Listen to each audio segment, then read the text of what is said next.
이제 트럼프 행정부의 임기 만료가 5일 앞으로 다가온 가운데 퇴임하는 트럼프 대통령과 펜스 부통령이 대조적인 모습을 보이고 있습니다.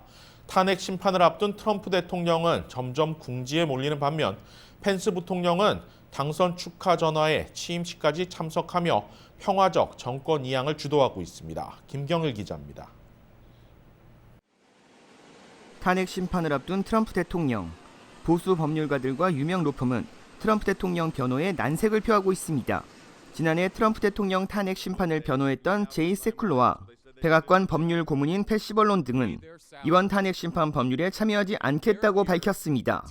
백악관 법률 고문은 의회 난입돼 트럼프 대통령에게 강력히 이를 규탄하지 않으면 수정헌법 25조 발동이나 탄핵으로 축출당할 수 있다고 경고했다고 밝혔습니다.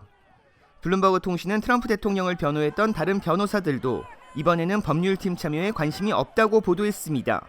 유명 로펌들은 지난해 11월 3일 대선 이후 트럼프 대통령의 행동에 관여하는 것을 거부해왔다고 전했습니다.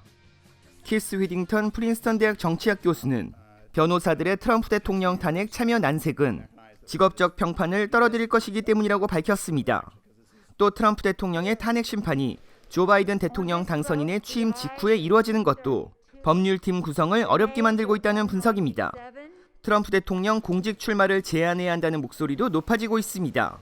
워싱턴 포스트와 ABC 방송 공동조사 결과 응답자 56%는 의회가 트럼프 대통령을 끌어내리고 공직 출마를 제한해야 한다고 답했습니다.